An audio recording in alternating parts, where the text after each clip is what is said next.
ചേട്ടൻ ചോദിച്ച കാര്യം വളരെ ചുരുക്കി പറയാനും വിശദമായി ചെയ്യുന്നതാണ്. നമ്മളിവിടെ ഈ പറയുന്ന ചെസ് കമ്പിൾ എന്ന് പറയുന്ന നിർമ്മിതിയിൽ പ്രാർത്ഥനയോ ജപമോ യോഗയോ ധ്യാനമോ ഇങ്ങനെയുള്ള ഒരു സംഗതിയും ഇല്ല. ശരിക്കും അവിടെ നമ്മളെ തന്നെ ആ പരമ്പൊരുളിനോട് ഉണ്ടാകെ നമ്മളെ വിധേയമാക്കി കൊടുക്കുക മാത്രമാണ് ചെയ്യുന്നത്. മനസ്സിലായോ? ഉപനിഷത്ത് എന്ന് പറയുന്ന വാക്ക് നിങ്ങൾക്ക് അറിയാമല്ലോ, അടുത്തിരിക്കുക എന്നതാണ്. നമ്മൾ യോഗ എന്ന് പറയുന്നത് യോജിച്ച് നിൽക്കുക അല്ലേ? ഇത് നമ്മൾ ഏതുമായിട്ടാണ് യോജിക്കാനുള്ളത്? ഏതിൻ്റെ അടുത്താണ് നമുക്ക് ഇരിക്കാനുള്ളത്? ആ പരമമായ സത്യത്തിനോട് നമ്മളെ അടുക്കണം അല്ലേ? അതാണ് നമ്മൾ വേണം. ആ പരമമായ സത്യത്തോട് അടുക്കാൻ വേറെ തടസ്സങ്ങളൊന്നുമില്ലാത്ത നമ്മുടെ ഉള്ളിൽ വിഭാഗ്യതകളും അതിലെല്ലാം മാറ്റി ആ പരമമായ സത്യത്തിൻ്റെ ആയിട്ട് അടുക്കാൻ പറ്റിയ അനുയോജ്യമായ ഈ സ്ഥലമാണ് ഈ ചെസ് ടെമ്പിൾ. അവിടെ പ്രാർത്ഥനയില്ല, ഒന്നുമില്ല.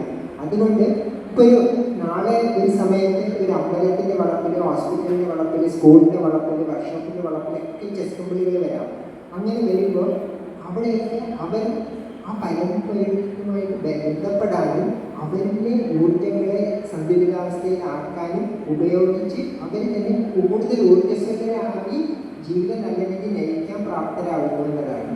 അപ്പോൾ ഇത് ആരാധനാലയമല്ല, അതാണ് അവിടെ പ്രാർത്ഥനയും സംഭവിക്കും. പ്രാർത്ഥിക്കാൻ നമുക്ക് അമ്പലത്തിൽ പോകാം. ഒരു അമ്പലത്തിൻ്റെ വളപ്പിൽ ചെസ് ടെമ്പിൾ വന്നാൽ അമ്പലത്തിൽ കയറി പ്രാർത്ഥിക്കുക.